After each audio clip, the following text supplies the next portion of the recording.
Hey listeners, thanks for dropping in. I'm Christie. And I'm Melissa, and this is Buried Motives, where we dig deep into the details of some of the most gruesome Dirtbag murderers.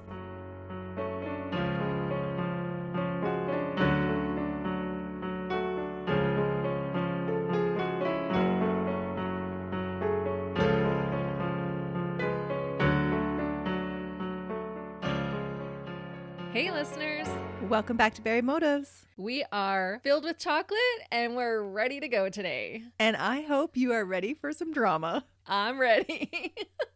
I am all about the drama. Do you remember the Jerry Springer show? Yes, I remember watching an episode or two. There was always so much drama on that show. I wonder if it was staged. Like, could that really be real life for people? Oh, well, today's case might give an insight to that, because that's what we're going to talk about today. Were they on the Jerry Springer show? They were. No way! It is going to be a drama-filled case today. Melissa is spilling the tea. Yep. I thought today we would cover something that was complete drama. The Jerry Springer Show has aired over 4,000 episodes in its 27 seasons. 27 seasons? It was on the air from 1991 to 2018. I didn't even think it was on the air that long. No. I remember it in the 90s. I didn't know it was that current still. But I do wonder, did it ever end without a fist fight? Actually, it originally began as a serious talk show hosted by Jerry Springer, the former mayor of Cincinnati. He was the mayor of Cincinnati? And it was supposed to be this very down-to-earth, serious talk show where they would discuss real issues. Oh, that took a turn. It did, because when that didn't get any ratings, the network wanted the subject matter to get a little bit more creative and entertaining. Oh, and that it did. It turned pretty crazy. Yeah, it got spicy. The host of the show would later say about this show that he spent his life hosting, it really had no redeeming quality. It was just solely for entertainment. And that was after the show took the top rating away from the daytime queen, Oprah. Get out. Jerry beat Oprah? Jerry beat Oprah out. No way. Yeah. So I'm not the only one who loves drama then. No, you are definitely not the only one. But he couldn't have beat her for long. I'm sure she would have regained her title as queen. Oh, I think she has. Yeah. But in the height of the show's popularity, it would record at least 2 episodes daily. What? And one of those shows led to murder. Well, I can believe it. Some of those people got pretty riled on that show. Up until I had found this case, I had always thought that, oh, they're just totally making it up. That can't be somebody's real life drama. Right. But let me tell you about it. All right. I've got my teacup ready. Spill the tea. For the case I'm going to tell you about today, the show actually faced a lot of negative publicity after the murder took place for its role in the crime. But actually, the story began so many years before the fateful day when the episode titled Secret Mistress Confronted aired.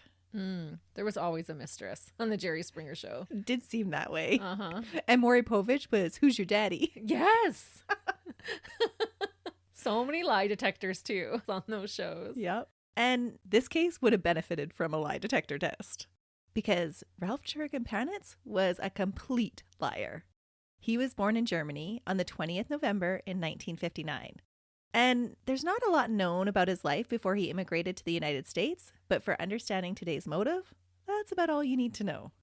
While Ralph still lived in Germany and worked as a house painter, he met Nancy Campbell in an AOL chat room in 1996 using the screen name Plainwell. Nancy, who went by the screen name Cupcakes99, was from Plainwell, Michigan. She was 12 years older than Ralph and had been born in 1948. After about a year of online chatting, the two decided that it was finally time to meet. When Ralph arrived in Michigan, realizing his dream of coming to the United States, the two quickly got married and began their life together in September of 1997. Okay. It's like a whirlwind romance. But they chatted for a year, you said. They did. But unfortunately, their romance wasn't like those TV rom-coms. There was trouble from the very beginning. Both Nancy and Ralph had had previous marriages and both had children. Ralph had 2 teenagers and Nancy had 2 adult sons. Both Ralph and Nancy were quite boisterous. Ralph had a love of loud music, motorcycles, and drinking. Nancy was the feisty, well-kept, life-of-the-party type. Both were not shy about their own needs and desires and frequently had arguments in front of neighbors and friends. Ooh, so when you invite them over, they're the entertainment. Yep. It seems like both of them just had these personalities that were bigger than life. Okay. It's going to make for awesome stage drama. I bet. In 1998, as a way to kind of start fresh, the couple moved to Bradenton, Florida, about 25 minutes south of Sarasota, and rented a 2-bedroom apartment. Nancy got a job working in Blake Memorial Hospital for a short time, and Ralph continued to work as a painter and a carpenter. Unfortunately, what also continued was the domestic disputes. That Ralph and Nancy had a volatile relationship was not a secret to anyone. Did it ever get violent, or they were just loud about it? Oh no, they got violent. Oh, Both of them did. Yep. A former neighbor would later comment that the two of them just fed off each other. It was almost like a fatal attraction. The fights and abuse seemed to go both ways. Police were often called to the couple's apartment to play referee to the noisy fights the two had. The fights would usually be followed by a brief period of separation, but then they would always get back together again. Huh. So it wasn't that they were calling the police on each other. It was neighbors saw screaming and chairs flying and whatnot, and they would call the police. Oh no, it was a little bit of them calling the police too. Oh, okay. It was neighbors, it was Ralph, it was Nancy. It was everybody. Even the dog. Yeah. In a statement to a judge in the Manatee County about an incident on July 23rd, 1998, Nancy wrote, "Ralph threw me on the floor where I struck the back of my head very hard." She told the judge he made numerous threats such as, "He would kill me, and he should have killed me before this. He said that I deserve to die, and I do believe that he will kill me." Oh no, is that foreshadowing? That is where the drama's going to go today. But there's going to be a lot of drama in between. Oh no. So Nancy had this kind of premonition that he was going to kill her. They would go to court, they would get restraining orders against each other, or they would get injunctions filed against each other. And then a couple of days later, they would decide, oh, we actually want to get back together. We're going to drop all those charges. Oh, so volatile, it sounds like. By the end of 1998, Nancy, though, was ready to call it quits on the whole relationship and actually moved out of their apartment. In February, their divorce became final, only 15 months after getting married in the first place. Whoa, that was destined to fail right from the beginning, it sounds like. It's hard to tell from the reports if the breakup was amicable or not. There were lots of reports about their relationship being volatile, but despite that and the divorce, it seemed that the two continued to hook up right after the divorce. Oh, I'm not surprised, to be honest. Drama can lead to passion, I guess. It's a fine line. Despite the continued hookups with his ex-wife, Ralph seemed to move on very quickly and started looking for a new wife. Not long after Nancy had moved out, he had another woman move in, and then another. What? The second woman was Eleanor Marie Isaac, a newspaper carrier in Sarasota. Like Nancy, Ralph had met Eleanor in the AOL chat room. This time, he was sporting a new screen name called Wolf Smile 2. What? I mean, I know you're divorced. It's totally fine. But it always just seems so slimy when one person just gets over it so quickly and moves on. They said that literally Nancy moved out and another woman moved in, like within the same week. So my question is then, did he already have her on the side? Oh, probably. Yeah, because you're not meeting someone usually and then moving in within a week. Yeah. Eleanor, who went by Ellie in real life, was from the Mi'kmaq Indigenous tribe and was a self-declared Wicca and a belly dancer. Ooh, yeah. I took a belly dancing class once. I've heard they're really good exercise and a lot of fun. They definitely are a lot of fun. Was it very freeing? It was so freeing. I went with one of my good friends, and at the end of it, we won most improved out of the class. I always love those most improved. Yep, we gave it our best. But it is a fun experience. If you're debating taking a belly dancing class, this is your sign. Go do it. I'm not sure if I'll be brave enough, but that's what Ellie did. Again with Ellie and Ralph, it was a whirlwind romance. And after only 5 months, the two were married on St. Patrick's Day in 2000. Whoa, he wastes no time. Not at all. And they were actually dating before his divorce was even final. Wow. So he obviously has this personality of all or nothing. Love hard, hate hard, fight hard. It just seems like he has a very boisterous personality. Definitely a boisterous personality. And he just needs somebody to marry. Oh, he's a dependent little dirtbag. Yep. For Ellie, it was her third marriage. Her divorce from her second husband had just been finalized a week prior to their wedding. Oh, she wasted no time either. No, it wasn't just Ralph. For Ralph, there are some conflicting reports of whether it was his third or his fourth marriage. Okay. So because he had lived in Germany before, I couldn't really find out whether he had had one or if there was two marriages in Germany. Ah, that makes sense. But this was his second marriage in North America. Yep, for sure Okay. it was his second in North America. But could have actually been his third or fourth. Right. Okay, gotcha. Definitely his third, and it could have possibly been his fourth. Okay. Yeah. Which just means he was desperate for love. That's right. And just because Ralph had a new love interest, it didn't mean that he and Nancy had stopped seeing each other either. Ooh. What is it about this guy if she just keeps coming back? She does. She keeps coming back. And he's able to get the ladies so quickly? Is he a looker? He's not handsome. Okay, I gotta see a picture. Hang on, guys. And remember, this is in the early 2000s. So Okay, he's not, for- like he's 40. He's Yeah. Meh. exactly.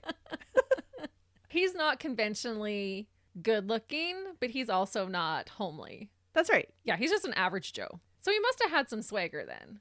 I think he did have some swagger. Because he, to me, doesn't have the drop dead gorgeous kind of look to him. I think he had some charm. Yeah. He definitely had a lot of confidence. That's for sure. Well, and that boisterous energy, people can be attracted to that. That's a fun energy to be around. Absolutely. Whatever was attracting women to Ralph, he was attracting women. And Nancy, it seemed, was aware of Ellie, and Ellie was aware of Nancy. But there were parts of each of the relationships that Ralph kept hidden from both women. Okay. Ellie knew that Nancy was Ralph's ex-wife, and she still came around frequently. And Nancy knew that Ralph was seeing a new woman named Ellie. And eventually married her. Nope. Oh, she didn't know that they got married. Nope. Okay. You got to leave some drama for the stage. I am seriously going to have to go watch this episode after. I wonder if we could find it on YouTube. You can definitely get it if you want to pay for it. But definitely Ralph was not telling the full story between these two women. From the love triangle that resulted came a lot of drama. Ralph bounced back and forth between the women and egged on their jealousy and hatred of each other as he declared his love for one, meanwhile sleeping with the other. What a dirtbag. Mm-hmm. The two women traded nasty emails with each other. One signing her email, Ralf Panitz's wife, and the other would sign back saying, Mrs. Ralf Panitz. Okay. The claws are out. Yup. It was getting pretty heated between the two women. So what do you do to sort out a love triangle? You go on the Jerry Springer show. That's right. You take the show on the road to Chicago and appear on a TV show before a live studio audience. Man, that is not where I would want to air my dirty laundry. Not at all, right? No. Especially knowing what the show's about, you have to expect going into it. Like, this is 9 years that the show has been on the air. They know what kind of show it is. Oh, yeah. The show would totally have that reputation. Mm-hmm. And what did he say to them? Let's go on the show so we can work out our differences and come to a resolution? Well, he told them each different things to get them there. But it was Ralph's idea. He is all about the drama. Uh-huh. On May 7th, 2000, Nancy, Ralph, and Ellie all appeared on the Jerry Springer Show. It was actually Nancy's 52nd birthday, the day that they taped the show. Oh, man. Ralph, 40 at the time, and Ellie, 45, went on the show claiming that they were constantly harassed by Ralph's crazy ex-wife who just wouldn't leave them alone. So Ralph had told Ellie that they were going on the show so that they could get Nancy to leave them alone. He had told Ellie that it was his plan, or their plan, to humiliate Nancy so much that she would actually leave them alone. Oh, so of course she was on board. Mm-hmm. She was all about that. She wanted to claim Ralph all to herself. Nancy believed that she was coming on the show to finally win Ralph back from his girlfriend, Ellie, and to convince Ellie that her ex-husband still wanted to be with her. Ralph had begged her in March to go on the show with him and sort out their problems on national TV instead of in private because he said that the producers of the show had agreed to pay for his ticket back to the United States after being deported. What a weasel. He is so manipulative. Mm-hmm. Ralph convinced her that he wanted to reconcile with her. And so that's how he got her to agree to go on the show. Nancy wanted to prove to Ralph just how much she loved him and that she would do anything for him. Oh, he is actually so mean. Like, to just be playing with their feelings like that. Yeah, I have a hard time believing he loves either one of them. No. The way that he treats them is just so despicable. No way. He is always searching for love, but when it comes down to it, the only one that Ralph loves is Ralph. Oh, absolutely. And I think as we go through the case, you'll find that his search for love has ulterior motives. Fireworks took center stage as secret upon secret was revealed, and both women learned of Ralph's indiscretions. Ellie flung her secret marriage to Ralph in Nancy's face. This was the first time Nancy learned of it, in front of hundreds of other people with the cameras rolling. The whole time, she had thought that Ellie was just a fling, and that Ralph would return to her like he had in the past. All the time that Ralph had been sleeping with her, he had failed to mention that he had actually married Ellie. Oh, man. That would be so shocking, especially when he convinced Nancy that I want to be with you and I need you to come to the show so we can be. Yeah. What a betrayal. She's thinking she's doing him this great big favor by airing their dirty laundry on national television so that he'll get his tickets paid for back from Germany. And so she's doing him this huge favor, and then he blindsides her. Oh. Hurt and wanting to strike out, Nancy flung it back in Ellie's face that the reason that she was still around was because Ralph was still having sex with her and telling her that he still wanted to be with her. In fact, Ralph had slept with her just the day before in the hotel where the show had put them up waiting to tape the episode. No way. I'm feeling like, did I see this episode? But I'm thinking this is probably every episode. And you know what I will never understand is when one person cheats. In this instance, it's the man who has cheated on both of them. Why the women get mad at each other and why they're not mad at him. They often seem to do that where they're attacking each other instead of joining up together and beating his butt. That's right. It's dirtbag Ralph that should be taking the blame for all this. Yeah. Meanwhile, he gets to sit back and revel in the delight of watching these two women fight over him. Yeah, his ego is just exploding. Yeah, where the truth is he lied to both of them. Mm-hmm. He's such a dirtbag. Yeah, their anger should be focused on him, in my opinion. I think so too. Throughout the whole episode, it seems that Nancy was really the one that was blindsided and took the brunt of the audience's dislike. Because she was the other woman. Ellie and Ralph were technically the married ones. Mm-hmm. And Nancy was quite a bit older than both of them. And so Ellie was calling her old and fat as the audience cheered on. What? Mm-hmm. Ellie's older than Ralph too, so Nancy's not actually that much older than Ellie. She's 7 years older than her. In the grand scheme of things, what's 7 years? I don't know. But that's what was happening on the show. I just found it so sad because Nancy had really believed that Ralph had invited her to Chicago to reconcile their relationship. Yeah. And they had a history. It's not like she was some girl that he just randomly picked up in a bar and had just recently started sleeping with. No, Nancy felt in her defense that she had had him first. Yeah, and Ellie was, in fact, the other woman. That's right. Ellie acted so disrespectfully towards Nancy because she felt that was the only way to get rid of this crazy ex. I wonder if she felt threatened by her. Oh, I imagine she did. Ralph justified sleeping with his ex to his new wife by saying that he had to maintain the illusion that there was still a chance for the relationship so that Nancy would actually agree to come on the show. And so on the show, he's like, yeah, Ellie, don't worry. I just slept with her yesterday just to maintain this illusion. Oh, please. That must have been such a hard task for him, right? Yeah, how did you manage, Ralph? And did Ellie believe him? Ellie 100% believed him. What? Yes, he totally convinced her that the whole reason he had slept with Nancy was so that he could prove to Nancy on the show the very next day that he didn't love her anymore and they could humiliate her and get her to pack her bags and leave them alone. And the slap in the face would sting just a little bit extra. Yep. I can't believe she ate that up. She did. At the end of the episode, after a fair bit of mudslinging, Ralph tells Nancy that he cares for her and he doesn't wish her any harm, but he just wants to go on with his life with Ellie. Host Jerry then turns to Nancy and unceremoniously tells her, "He's telling you he doesn't want to be with you." Nancy storms off the stage declaring, "That's fine. Bye." Whoa. It's a classic Jerry Springer episode. I can picture this whole thing in my mind. Wow. All of the drama made for good TV ratings, if nothing else. It's just so sad that we know this is going to take a dark turn. Right. And if the story had ended there, you would think, oh, they just totally made that all up. Yeah. They were just playing it up for the cameras. But how terrible to be so humiliated on national television. Mm-hmm. And after all that, I think most people would recognize Ralph's true dirtbag colors. Oh, for sure. Nancy even pointed out Ralph's game herself during the recordings, saying that he plays, quote, games with all of his women. He takes all of the money he can from each woman, and then he moves on to the next woman. So it's not like she didn't know what was going on. Oh, that's really sad.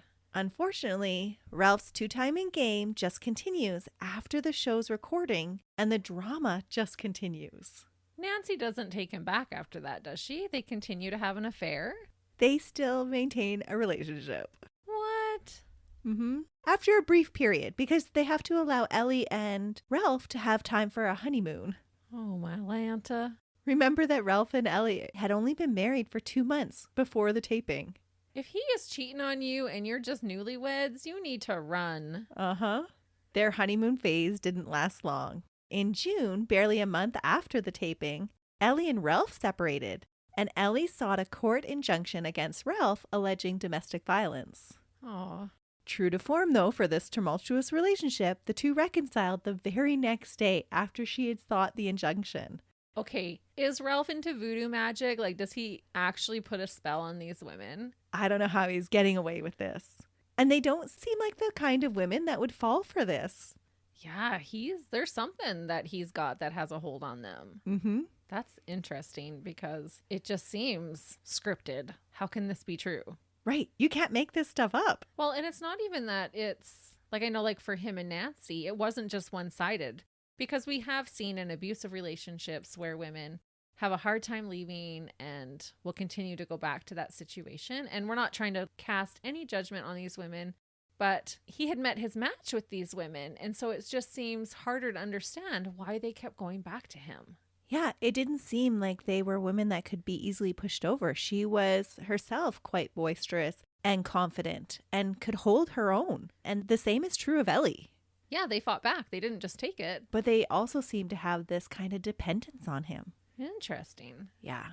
So right after they had broken up, Ellie drops the injunction and they get back together. The fight that had brought on the separation was over Ellie not being willing to sign papers that Ralph felt he needed to stay in the United States.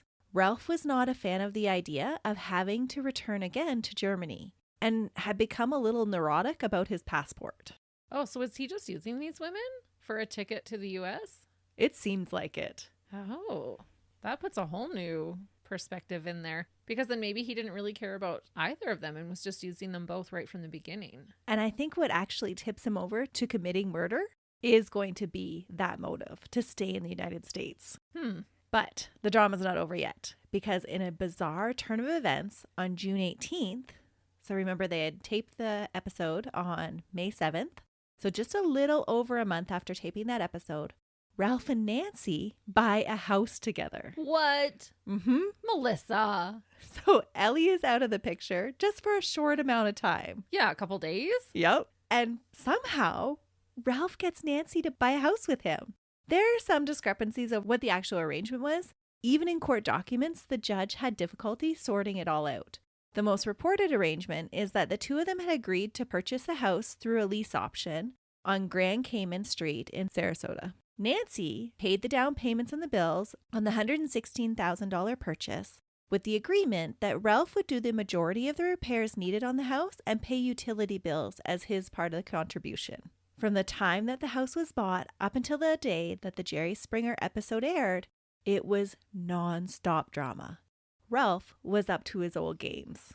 Even after the secrets had been revealed and all of the humiliation in front of the audience had been endured, both women still wanted dirtbag Ralph. Ralph, establishing his castle at the Grand Cayman Street home, started to move people in. First was his nephew Marcus Panitz, and next was... Can you guess who?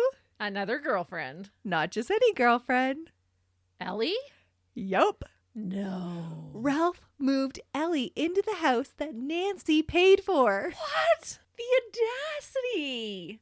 This guy. He invites his current wife to come and live with his ex-wife in a house that he has now bought with his ex-wife. Oh my gosh. My mind is blown here. He has got some nerve. In what can only be labeled as Jerry Springer level drama, the trio lived and fought all under the same roof, albeit for a very short time. I cannot even believe that Nancy would let Ellie live there. I'd be kicking them both out on the curb. Ralph made the argument that it was his house too. But it's not Ellie's house. Nope. But Ellie would go on to file injunctions saying that she did belong there because Ralph had invited her there. And are her and Ralph technically still married? Yep. Oh, so I guess she kind of would legally be allowed to still live there. Mm-hmm. That's wild, Melissa. It gets so messy. But Nancy does move out pretty much when Ellie moves in. So now Ralph and Ellie are living in the house that she put the down payment and pays for? Uh-huh. Oh my gosh. And while all three of them are living in this house, police are called several times with each corner of the love triangle making claims of abuse. Ellie filed stalking charges against Nancy, and Nancy files charges against both Ralph and Ellie. And even Ralph's nephew gets dragged into the drama and started filing charges against Nancy. Both Nancy and Ellie had court injunctions saying that they belonged in the house. Oh my goodness. Can you imagine those poor officers arriving at the scene and trying to get statements and figure out the story? No. They'd be like, wait, what? It would be so hard to follow this story. Yeah. There were so many allegations of punching and shoving and even death threats. But when police arrived, there was usually no evidence of scrapes or bruises on whoever was claiming to be the victim. Court records show that while each court appearance cost them money, that they were rarely effective at keeping the three away from each other.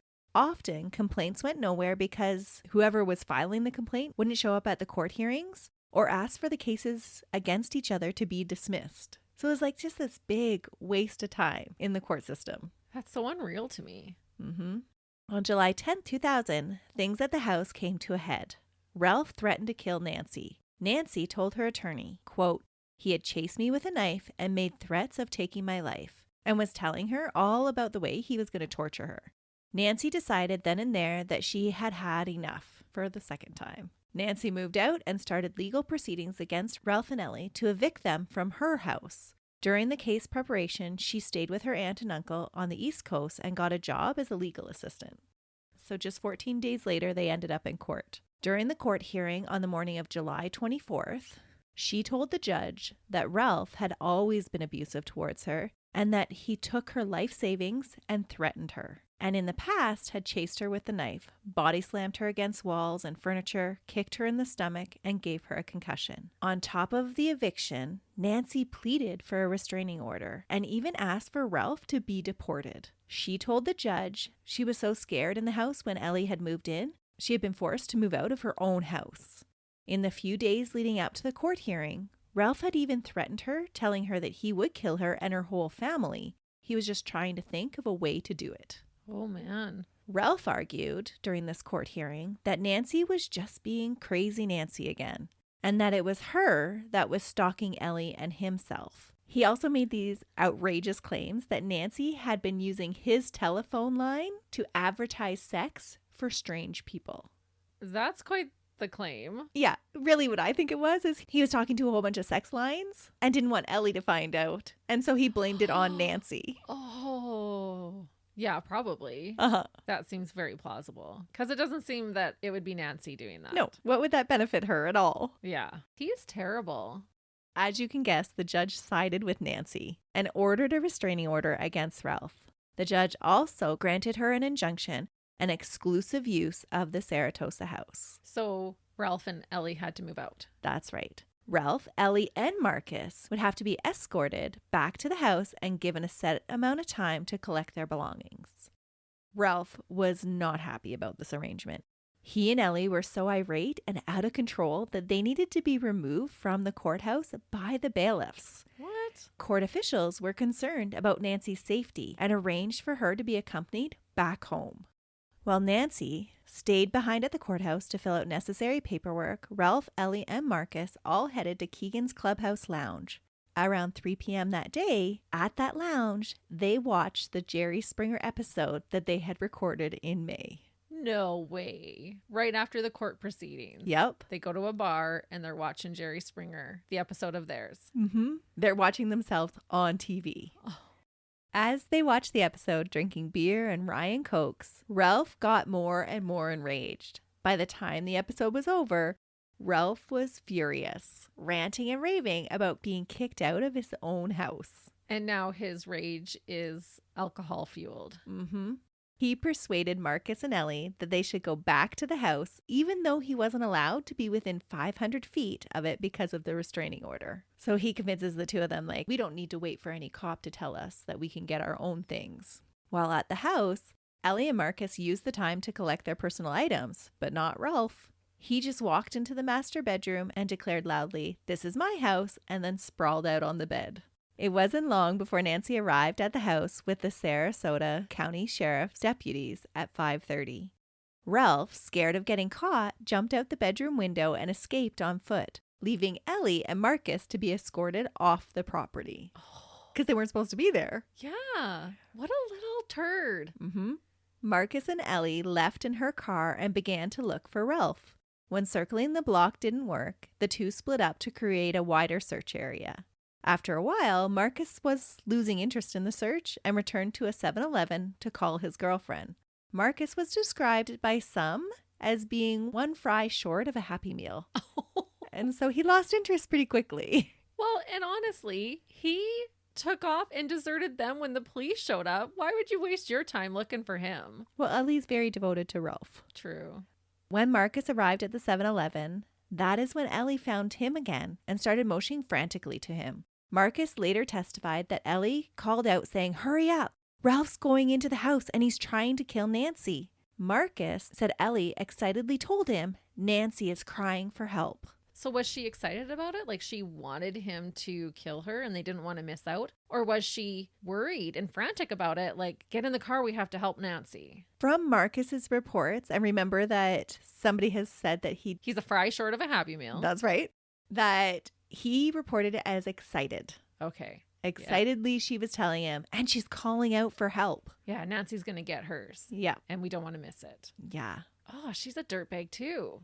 But maybe he misinterpreted, because just prior to Ellie finding Marcus, a neighbor had heard shouting outside the home between 6 and 6:30 p.m. and then spotted her on the street in front of the house pleading, "Ralph, please don't do this." Oh. When she became aware that the neighbor was there, she seemed kind of startled and walked away quickly. Okay. So it's hard to tell if Marcus's valuation of the situation was accurate or not. And was she talking about the murder, or like maybe he was telling Ellie he was going to leave her? Please don't do this. Like, it's hard to say what context that was in. Exactly. Marcus and Ellie returned to the house looking for Ralph, but he is still nowhere in sight. Marcus said that he tried to get into the house, but felt that the door had been barricaded and he wasn't able to enter. Oh no. That is when he began to fear that his uncle might have attempted to do something awful.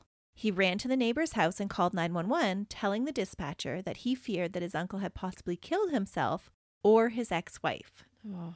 Around 7:30 that evening on July 24th, police were called to the house and found Nancy's body lying on the kitchen floor, still dressed in her green dress from the court. Police say it was one of the bloodiest crime scenes they had ever encountered. What remained of Nancy was absolutely unrecognizable. No. All of her facial bones and nose had been shattered.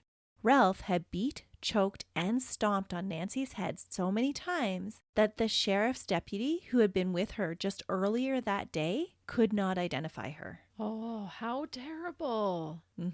Sadly, the humiliation and drama that she had endured had not been enough for Ralph. He also claimed the 52-year-old's life.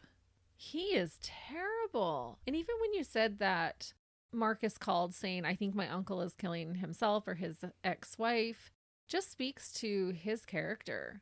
Because normally someone that you love and care about, a family member, you wouldn't ever expect them to murder someone. No, you would say that there's a fight going on. Yeah. Right? That he might hurt somebody. Right. And you would tend to more defend them. Like, there's no way he would do this. But even they knew, the ones that loved him and cared about him, that he was downright rotten. Yeah, that he was capable of killing somebody. Oh, and how sad for Nancy. Yeah. While Marcus was making phone calls to the police, Ellie was still driving around in her silver two-door Oldsmobile looking for her dirtbag husband. When he was located, she said he was in a daze, and she picked him up and they fled. 2 neighbors witnessed the getaway and said that Ellie looked scared and nervous, and Ralph did look a little shocked. Well, he must have been covered in blood. You can't sustain that kind of a beating on someone and not get blood evidence on you. Well, Ellie says he wasn't. Really? Mm-hmm. And she would later claim when she picked up Ralph, she had no idea that Nancy was actually dead at that time because he didn't have any blood on him. Huh. Which is a little shocking because when police finally catch up with them later, Nancy's blood is still on the soles of his shoes. Well, and you said it was a super bloody crime scene. Super, super bloody. Yeah, I'm not buying that then. So when this neighbor saw the 2 of them fleeing, he questioned if they were all right because he noticed that they were both acting a little bit strange. And Ralph answered him just saying like, I'm fine, I'm fine. And then the neighbor commented that it must seem like an unusual day for them, referring to the Jerry Springer episode. Ellie answered, if you only knew. Yeah, no kidding. So there's a lot of questioning whether Ellie knew that Nancy was dead, whether she had actually encouraged Ralph to do it, or whether she was totally in the dark and was just kind of taking care of her husband in the moment. Yeah, it's hard to say. But there are some really questionable things that she says. Mm-hmm. Because of the ongoing drama amongst the trio and Ralph and Ellie's escape, police almost immediately suspect that they have a part in Nancy's death. Oh, for sure. They've just been told to collect their things and move out. Mm-hmm. On July 26th, the police announced over the media that Ralph and Ellie were persons of interest in the case. And just a day later, they upgraded that to having a warrant out for Ralph's arrest for first-degree murder. Ralph was labeled as dangerous because of all of his past arrest and court appearances for the abuse and violence between these 2 women. Yeah. Police also had a warrant out for Ellie, saying that she would be a material witness and that she was wanted for questioning. The 2 evaded police for 4 days in total. Ugh. It was believed that Ralph and Ellie were fleeing to Canada. I speak for all of Canada when I say we do not want you. Return to sender. Yeah, really. They drove towards Ellie's home in Maine. Police set up surveillance near the Canadian border. But Ellie and Ralph both claim that it was not because Ralph had killed Nancy that they were fleeing.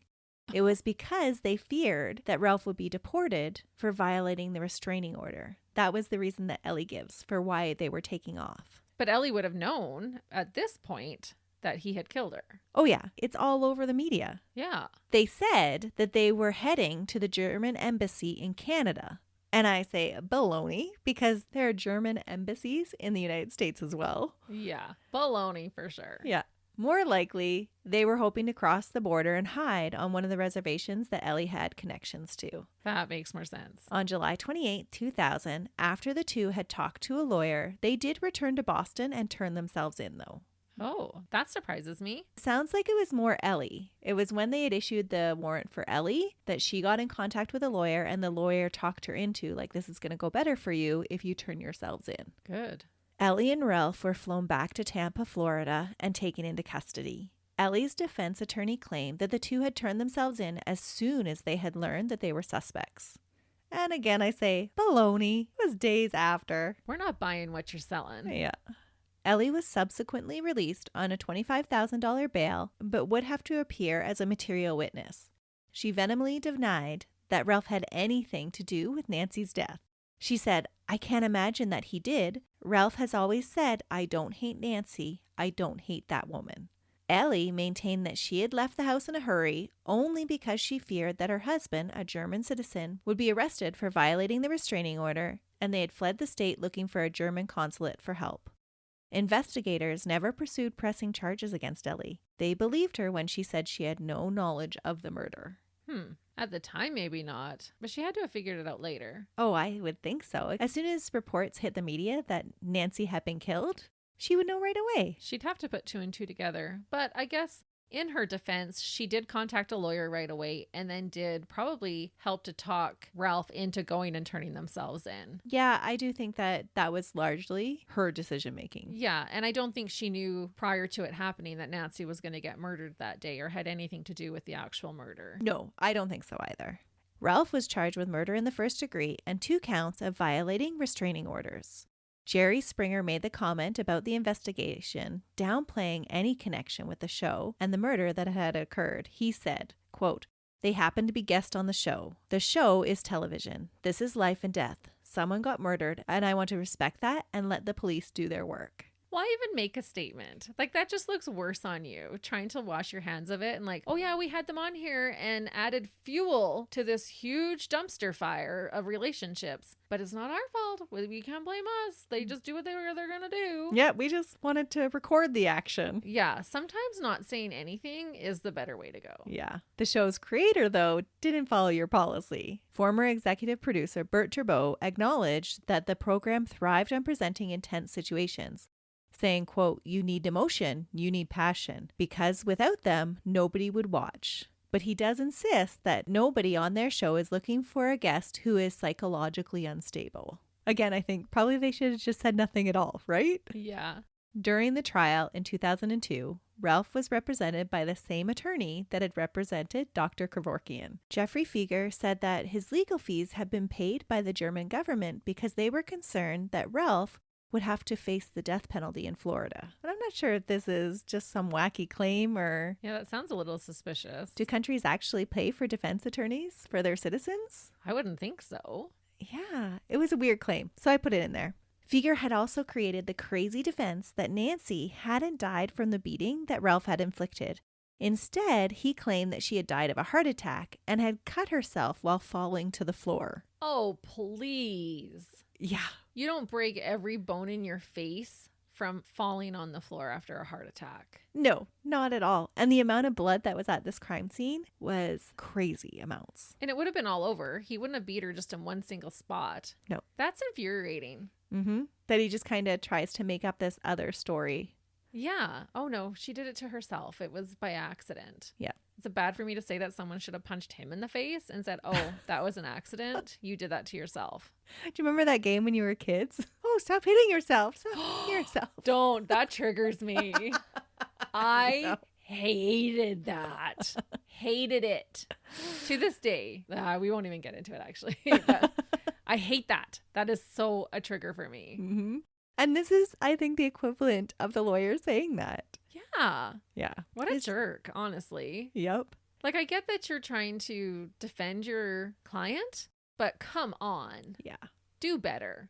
Well, this idea didn't fly. Ralph's attorney had to try a new angle. He tried to introduce reasonable doubt by saying that Marcus, Ralph's nephew, had had just as much motive to kill his uncle's ex-wife as Ralph did. After all, he had also filed a restraining order against Nancy, indicating that he did feel that she was a threat. Yeah, but if you file a restraining order, you're not going to purposely go back to that place, break in and kill her. What a bunch of hogwash. It just seems like he was trying to create his own little show of drama. Just admit that you have no defense. Like, you're just creating lies now. Right. Thankfully, the prosecution's case was a little bit more put together with evidence than the dramatic claims of the defense. And maybe they actually had law degrees, unlike Ralph's lawyer. He was a pretty high-profile lawyer. Come on. The prosecution showed that Nancy's DNA had been found on Ralph's Lower East Side sneakers. The tread on the sneakers also matched the 18 bloody footprints at the crime scene. The footprint impressions had been found around and on Nancy's face. Oh, that's so sad. The coroner also confirmed that skin samples taken from underneath Nancy's fingernails matched Ralph's DNA. Good. The prosecution presented the argument that the straw that broke Ralph's thin control on his rage had been Nancy's attempt to have him deported. The fear of having to return back to Germany is what caused him to beat the woman he had once loved so brutally that she couldn't even be recognized.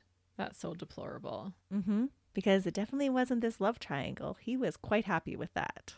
Yeah, he thrived in that. Yeah. On March 26th, after the 10-day trial, the jury returned a verdict of guilty for one of the 2 restraining order violations and a guilty verdict for second-degree murder after 18 hours of deliberation over 2 days. Why not first degree? I think that they still called it like a crime of passion.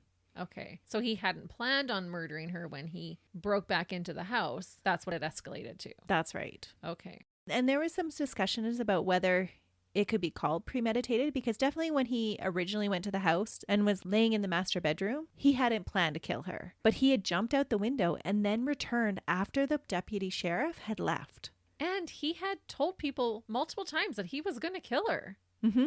But the jury didn't think that it was premeditated. And so they returned a verdict of second-degree murder. Okay.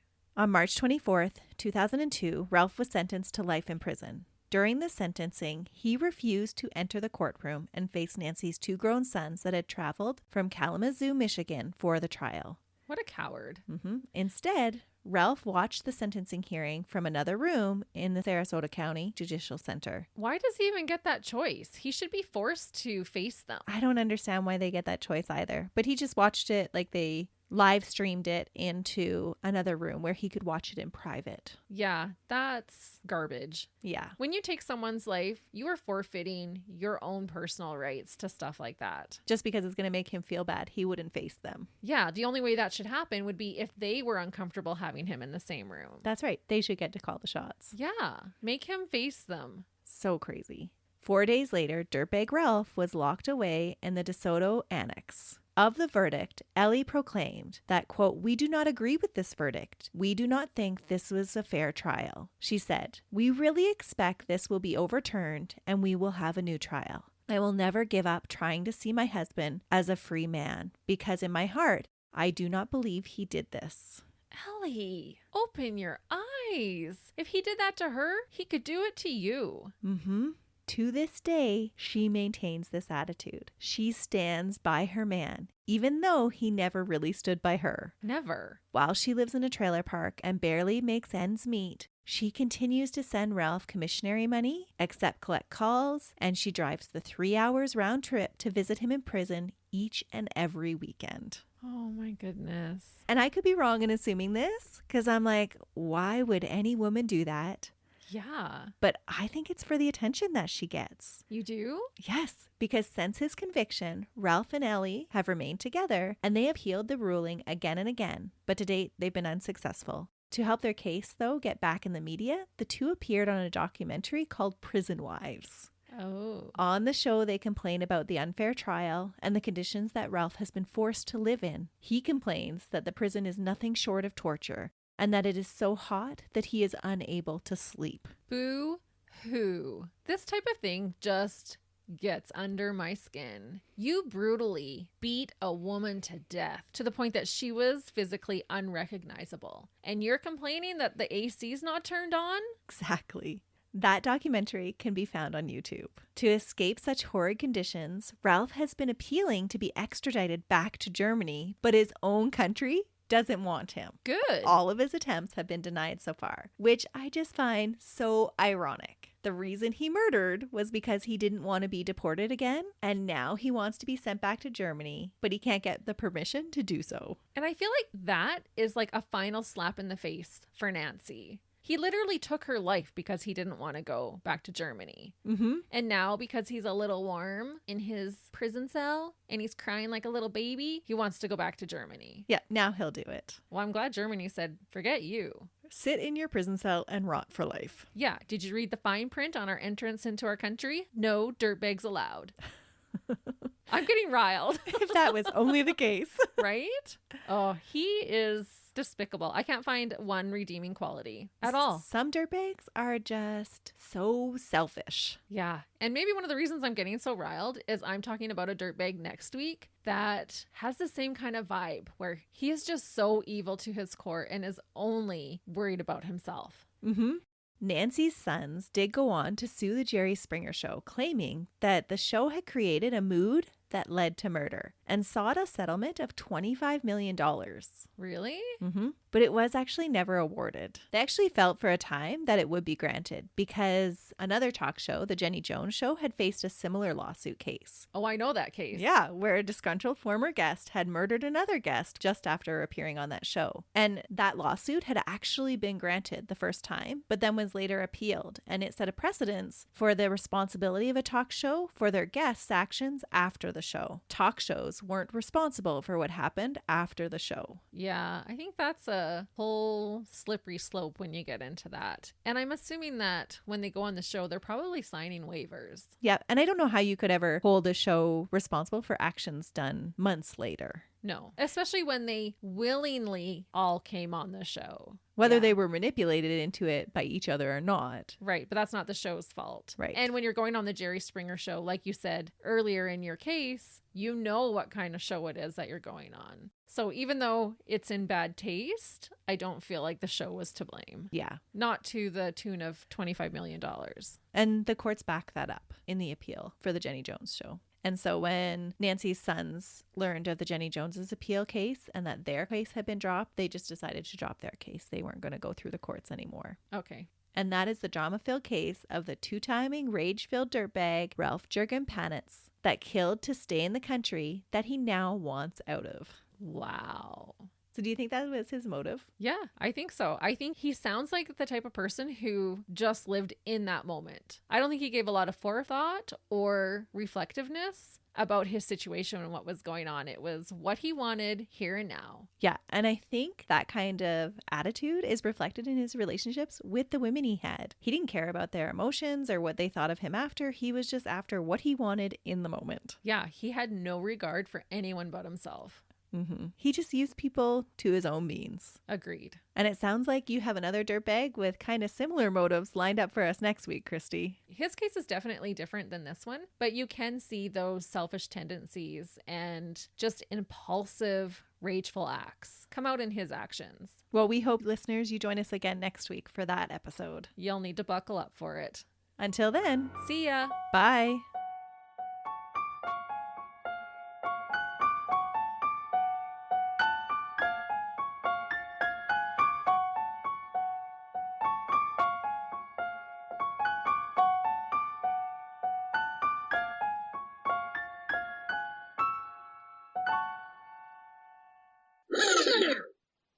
But as soon as you say test, I'm like, what do I say?